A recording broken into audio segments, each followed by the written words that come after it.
seja, um déficit estimado de 326, arrecada 636, e para pagar todas as aposentadorias e pensões, tem um gasto de quase 919 bilhões. Portanto, a diferença negativa são 326 bilhões.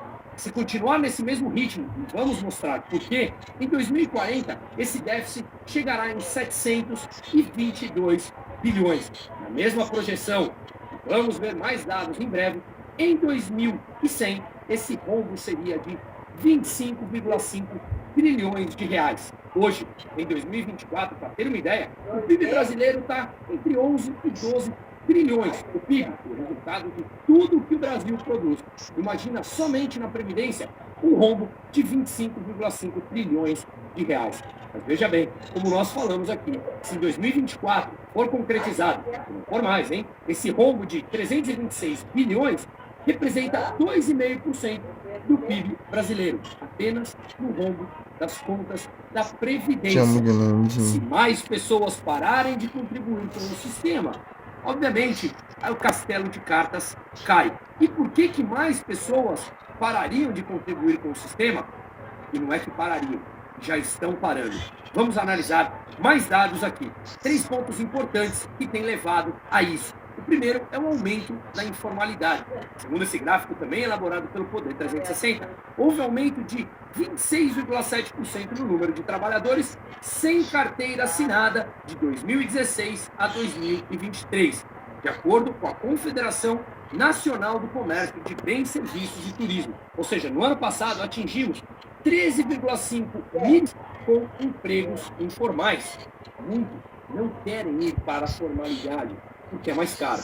E aqui a gente mostra, então, que tem crescido o emprego na informalidade. As pessoas que trabalham na informalidade não contribuem para o INSS, não contribuem, portanto, para a Previdência Pública. Menos receitas e as despesas continuam crescendo. Ponto número 1. Vamos ao segundo motivo importante. Há uma desaceleração entre os empregos formais. Segundo a gente consegue ver claramente nesse gráfico, hoje nós temos 38 milhões de pessoas trabalhando formal, sob regime formal.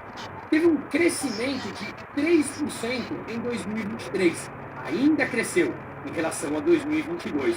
Só que no ano anterior, o crescimento tinha sido de 6,9%. Então, de 2021 para 2022, teve um crescimento de quase 7% de trabalhadores na formalidade.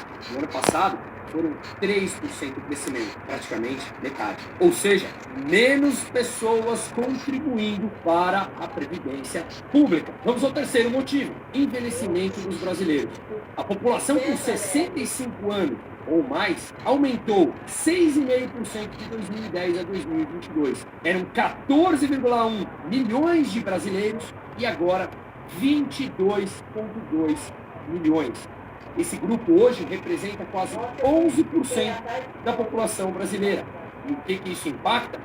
Naturalmente, mais pessoas mais velhas que vivem do sistema não mais contribuem e menos pessoas entrando na formalidade ou contribuindo com o sistema. Mais pessoas vivendo dele, menos pessoas ingressando, gerando receita para o sistema. Não precisa ser nenhum gênio para entender que o sistema é falido, o sistema é completamente quebrado. Olhando essa pirâmide aqui da faixa etária, a gente consegue ver claramente o envelhecimento da população brasileira. Mais um dado que eu peguei aqui do próprio Ministério da Previdência, a gente vê claramente, até 2022, que o número de nascimentos vem caindo e o número de óbitos vem crescendo. Mas as pessoas morrem mais tarde, a expectativa de vida tem crescido. Ou seja, menos pessoas nascendo, teremos menos pessoas no mercado de trabalho, menos pessoas contribuindo para o sistema, pessoas vivendo mais, por mais tempo, do sistema. Não precisa fazer nenhuma conta genial. O sistema, ele é falido. O sistema, ele é fracassado. E precisamos, urgente, uma nova reforma. Caso contrário, tudo aquilo que você contribuiu para o sistema, se ele quebra, basicamente, você tem ali um fisco legalizado por parte do governo, em que grande parte, ou o total daquilo contribuído, vira pó. Será mesmo que na Venezuela, por exemplo, os idosos, os pensionistas, têm como pleitear que recebam tudo aquilo que eles contribuíram ao longo de sua vida. Eu já falei amplamente em vários programas que eu não sou da turma que acredita que o Brasil vai virar uma Venezuela, mas vale uma atenção.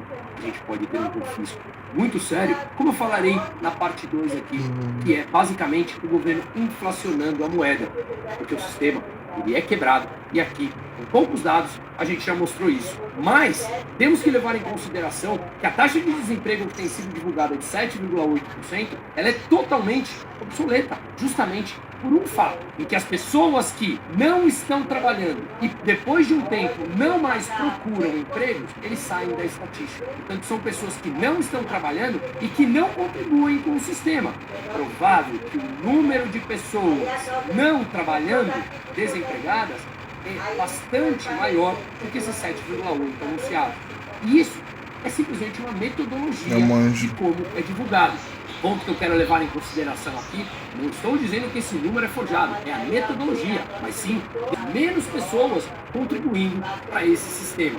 E o que a gente viu, o Carlos Lupe, no início da Previdência, quando ele assumiu, basicamente, ele veio a público e falou abertamente em que não há déficit na Previdência.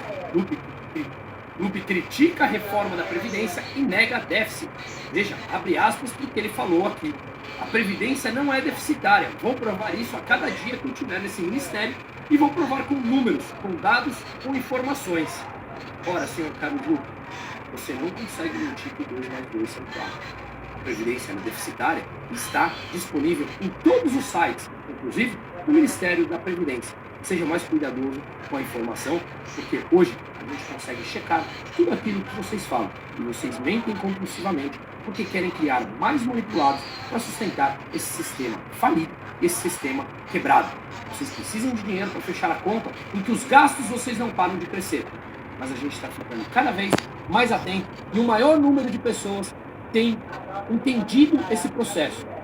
E se todos começarem a entender que esse processo ele é inevitável da quebra, se continuar desse jeito, mais pessoas deixarão de contribuir com esse castelo de cartas chamado Previdência Pública e passarão a contribuir com a Previdência Privada.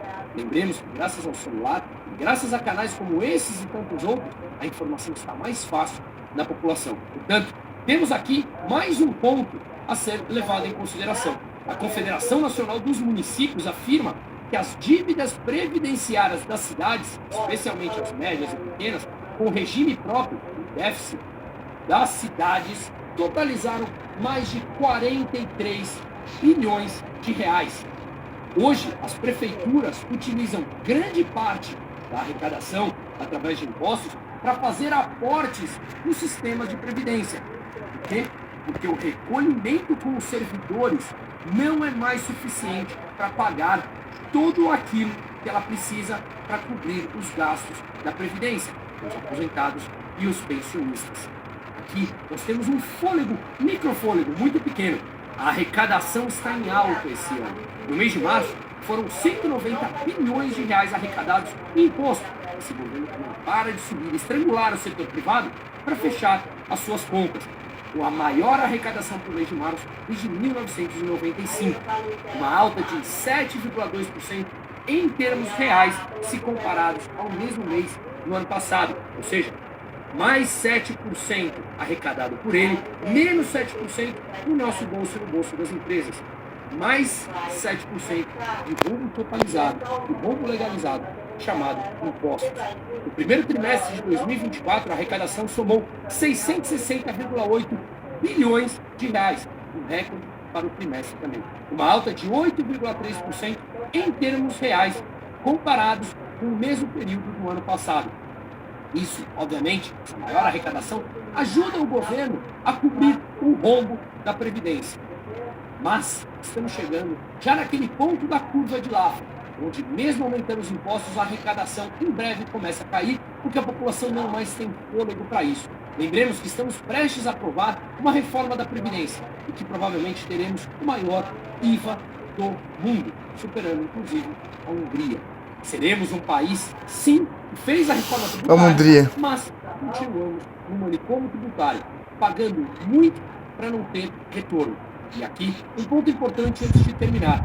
Eu sou radicalmente contra essa ideia de falar Ora, eu poderia pagar mais imposto se eu tivesse um serviço de volta, um retorno por parte do Estado. Não, de forma nenhuma. Eu não quero isso. Por quê? Porque pressupõe que as pessoas abrem mão de sua autonomia para o Estado fazer a gestão de nossas vidas. Eu não quero isso.